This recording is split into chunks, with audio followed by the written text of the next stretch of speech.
All right, this is video number 2, and now I told you I was going to show you how to inject oil into the system that already has pressure and refrigerant in it. The system is running right now, 29 psi on the low side. Let's disconnect it, and we're going to put in our refrigerant oil and our dye mix in the low side. So here's our refrigerant oil and dye mix. I got 40 milliliters in there. This has a new condenser on it. Let's get it on there. There we go. Let's screw it in. Now remember, this is under pressure at 29 psi. The system is running, the compressor is running. We're coming out at 55 degrees Fahrenheit out the dash right now. Let's see, come on, focus. 55.4 degrees from our temperature sensor, that orange temperature sensor or yellow temperature sensor that you see right there. So now we're connected. I just connected. This is filled with refrigerant. This has dye in it too. This has a fitting on it.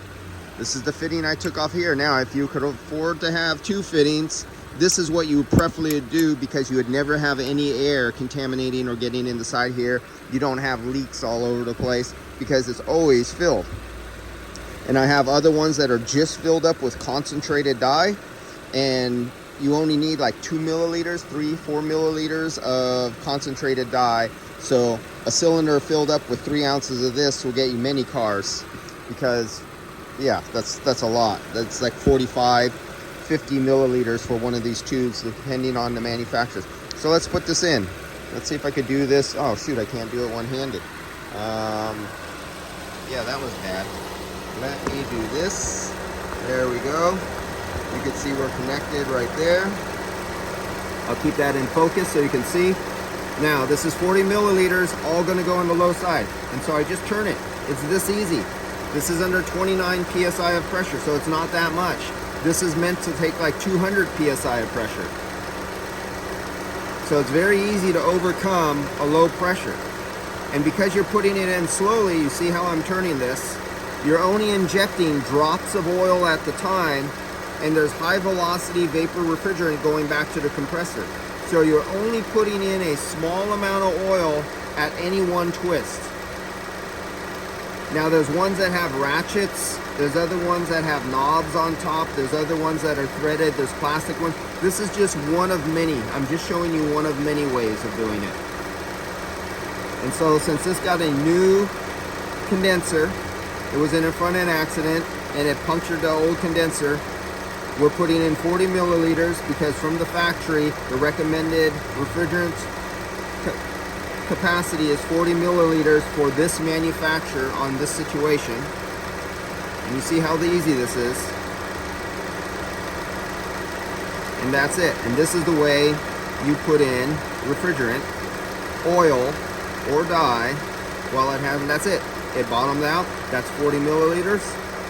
I take off the top here, and we're done.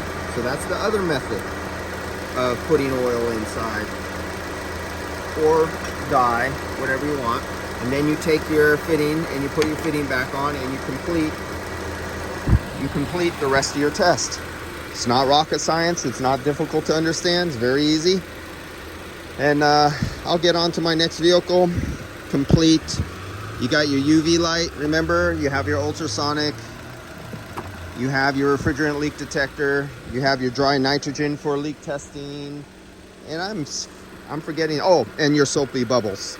So, and you can have your hydrogen leak detector, which is a mixture of like 5% hydrogen and nitrogen, or helium leak detecting method, what uses 5% helium mixed with nitrogen. And just like you do the dry nitrogen, you inject it into the system, you charge it up to say 175, 200 psi of helium or hydrogen, and then you use your helium or hydrogen leak detector that's just like a refrigerant leak detector, but it has a sensor in it that's just meant for helium, or you get the one that's just meant for hydrogen. And those are your other methods of looking for leaks. All right, I'll see you guys later on.